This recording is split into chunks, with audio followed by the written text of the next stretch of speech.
When the heart-wrenching situations happen, people often seek a quick fix. Sadly, in major disasters, the truth is it's just not humanly possible to do that. Instead, these events should make us think about how to prepare for them and then understand there is no short-term fix.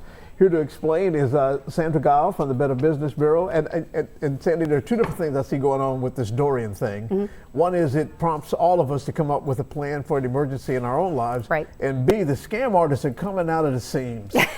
Unfortunately, they are. They truly are. Let's address the first issue, and that's when we see these horrific scenes that I was hearing the staff in the studio react to, the devastation, the drama, and the oh my gosh, we want to reach out because these are horrific images that we would just want to erase from our minds.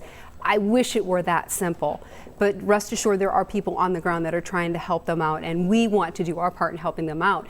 The best way to do that is to do your research and see what the different charities are available and see exactly what they need, and then make a contribution in kind and see exactly what they need in order to provide that relief to the people that are affected in the Bahamas. Then turn to your own home. Do you have a disaster plan in place, John? Be honest with you, no. You might want to talk to your wife about it. It's a patchwork. Let me put it that way. There's nothing definitive though. Right. So, take a few minutes, talk to your family members. Do you have an exit plan in place? Do you have those essential medications stockpiled? Do you have a disaster kit? Remember when Hurricane Ike blew through here? I stood in my front yard and watched it rip shingles off my roof. Exactly, that's my point. So it can happen at any time, and that's when you don't want to become one of those horrific images. Yeah. Have something in place.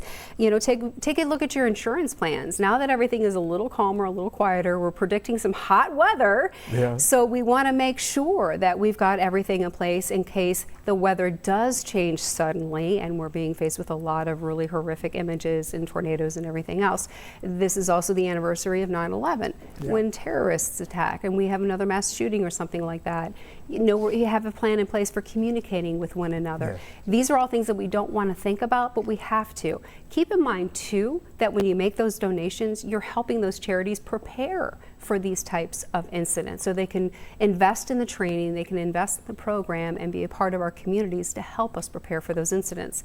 And if you want more information, you can go to ready.gov, or you can always go to our website at bbb.gov. BBB.org, and you can also go to give.org to check out those charities. Yeah, and checking out the charities is very important, but also I think about what it is you want to donate, because these charities are going to be, they're going to know best what to happen. I heard so many of these people running these organizations say, we need cash, because that's easier to be able to convert into something that people in the Bahamas need. Absolutely, because that way they can convert it into the necessary items and supplies that they can then provide to the victims and the families down there. Granted, baby formula and diapers and clothing and everything else, that's also a very necessary need.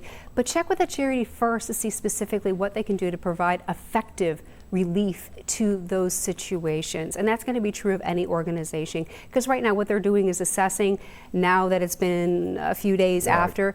These things take time, and every situation is going to be different. And don't forget about our friends along the coast. As Dorian was buzzsawing along the East Coast, they're also suffering too from flooding.